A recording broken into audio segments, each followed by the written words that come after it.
Olá, Deus abençoe a todos, no nome do Senhor Jesus Cristo. Estamos agradecidos a Deus por termos mais essa oportunidade, onde nós nos envolvemos com o Senhor.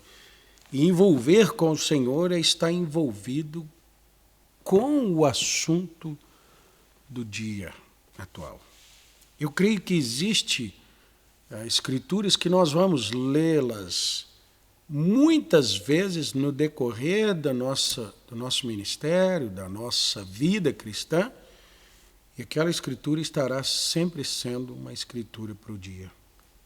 Tal como 1 Tessalonicenses, capítulo 4, verso 13 em diante, porque é a ordem do arrebatamento. O arrebatamento da igreja, ele está, de acordo com o profeta, irmão Brana, ele está dentro aqui de Tessalonicenses em 3 ações, 3 coisas que o Senhor Jesus Cristo precisa fazer na sua descida. Mas nós temos que entender que a descida do Senhor Jesus Cristo não pode ser meia hora apenas. Meia hora que eu digo, 30 minutos de relógio, tal como o Apocalipse capítulo 8, verso 1. Houve silêncio no céu por quase meia hora. O 7º selo, a vinda do Senhor Jesus Cristo.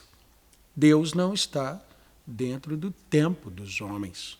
Os homens não têm a dimensão do tempo de Deus. Houve silêncio no céu por meia hora, e essa era a vinda do Senhor Jesus Cristo, e esse é o 7º selo, e esse 7º selo, ele fecha tudo, segundo o profeta irmão Brana, ele põe fim nos sistemas mundiais, ele coloca fim em todas as ordens sequenciais aqui do mundo, e ele introduz o povo de Deus no milênio.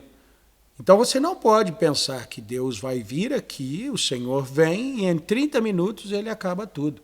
O mundo está acabando, já faz algum tempo. Os sistemas mundiais estão acabando e quem sabe estejam vivendo de um resto agora. Há muito tempo. Agora nós estamos chegando em um ápice das calamidades, em um ápice do acabamento dos desgovernos, dos descontroles, das maldades, porque você vai se lembrar que nós temos falado aqui já em alguns vídeos sobre exatamente isso, esses sinais para esse tempo do fim. É tempo do fim. Eu poderia dizer da minha vida, dentro do tempo de Deus, é tempo do fim desde que eu comecei.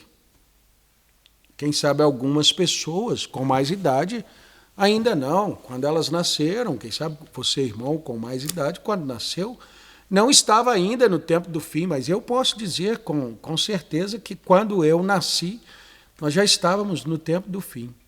Por quê? Porque Deus já tinha feito uma das suas coisas a fazer aqui dentro de Tessalonicenses. Então, leiamos a partir do versículo 13. Não quero, porém, irmãos, que sejais ignorantes acerca dos que já dormem, para que não vos entristeçais como os demais que não têm esperança. Porque se cremos que Jesus morreu e ressuscitou, assim também aos que em Jesus dormem, Deus os tornará a trazer com ele.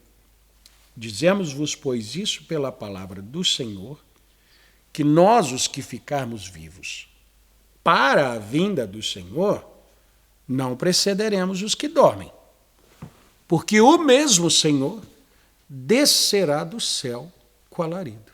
Isso aqui, esse alarido, ele é uma mensagem que o Senhor tem que trazer à terra para reunir os seus em si, congregar todas as coisas em Cristo.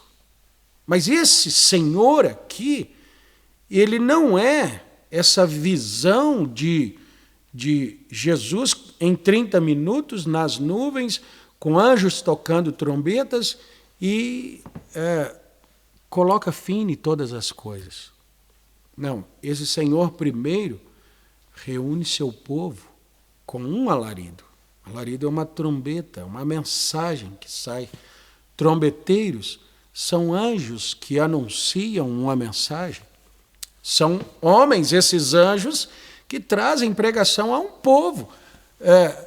Deus não escolheu anjos para pregar. Anjos agora falando em seres celestiais para pregar uma mensagem.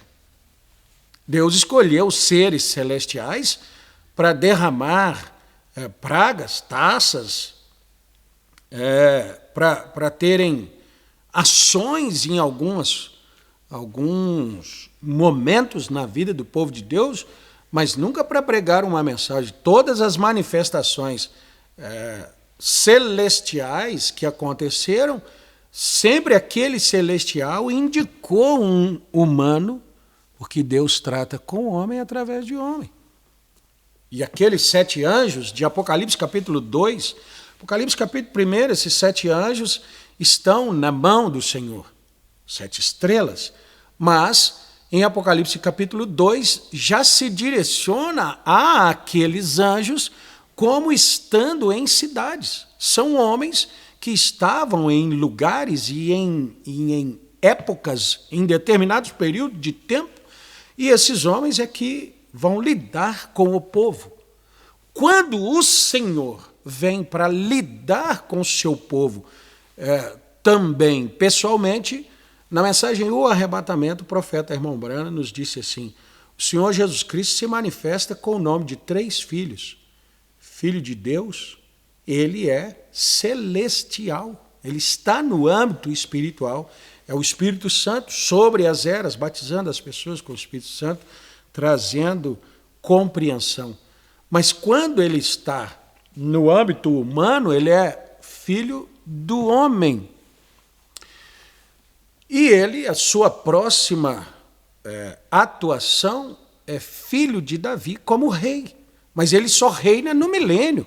Antes do milênio, ele está aqui como filho do homem. Mas como filho do homem, ele não está aqui na carne, Jesus, o Cristo.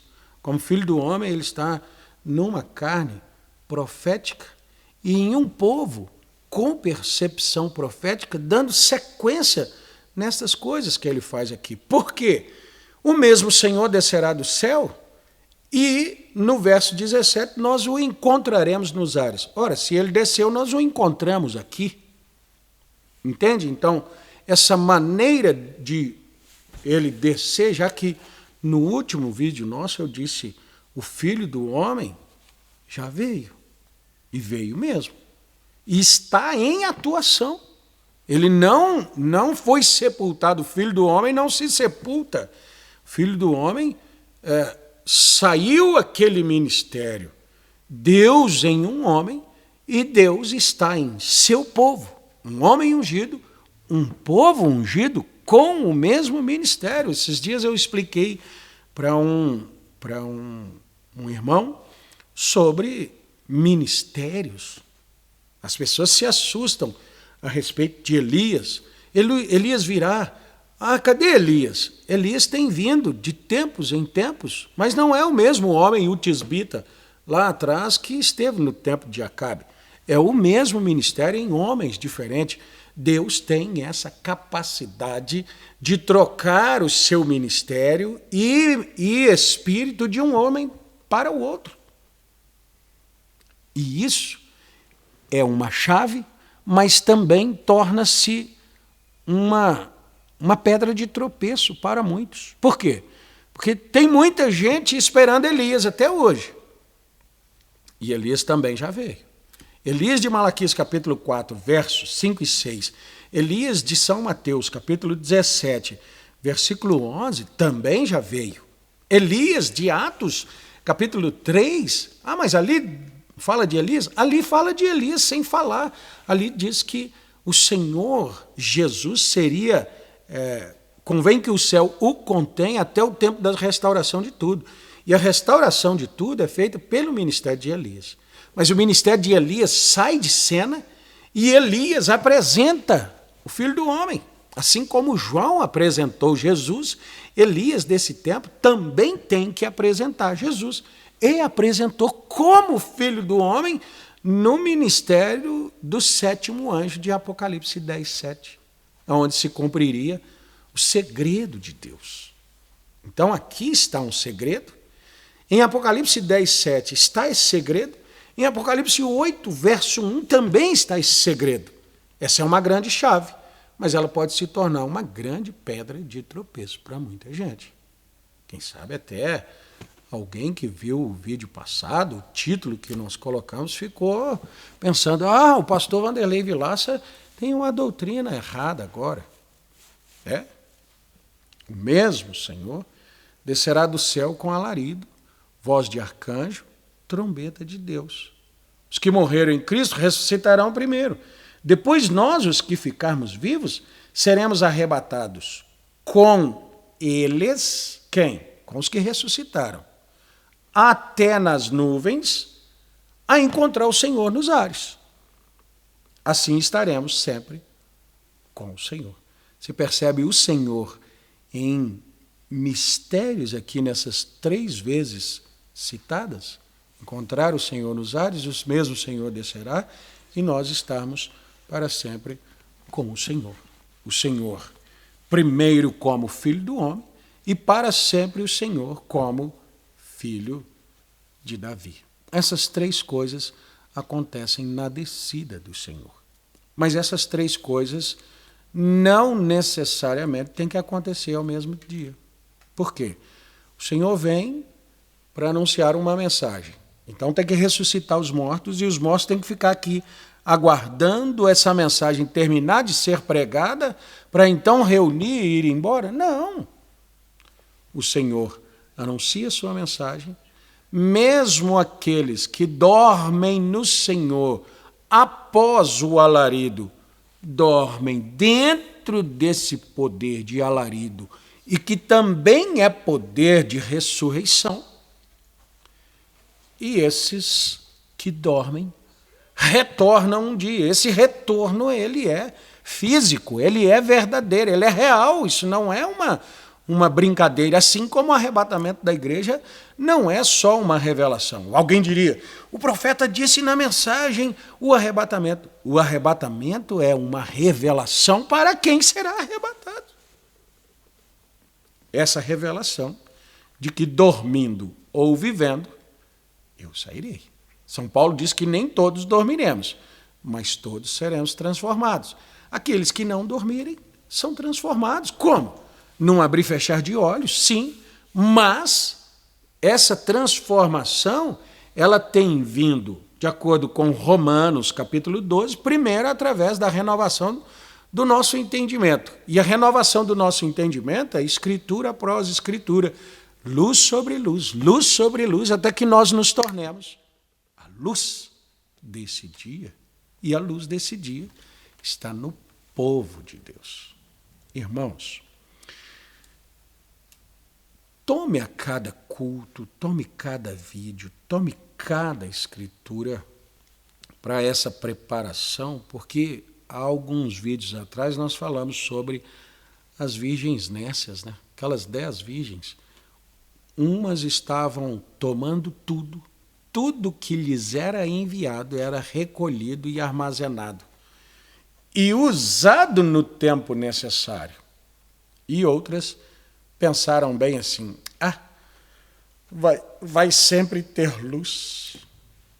Quando o esposo veio, muito provavelmente, dentro daquela escritura, tardou-se o esposo, é um tempo sem o fornecimento desse azeite. Aí, elas dormiram todas, não tinha luz. Olhe para o tempo que nós estamos vivendo agora e veja se não existe uma diferença do evangelho lá de trás e o evangelho de hoje. Como assim? Parece que nós estamos vivendo um tempo em que o evangelho agora não é mais fornecimento, é só confirmação do que já foi recebido. Se você participou do culto de escola dominical ontem, você sabe disso. Que Deus abençoe e que ninguém perca a oportunidade de colher o que é derramado enquanto é derramado. Deus abençoe a todos. Até nosso próximo vídeo, se Deus quiser.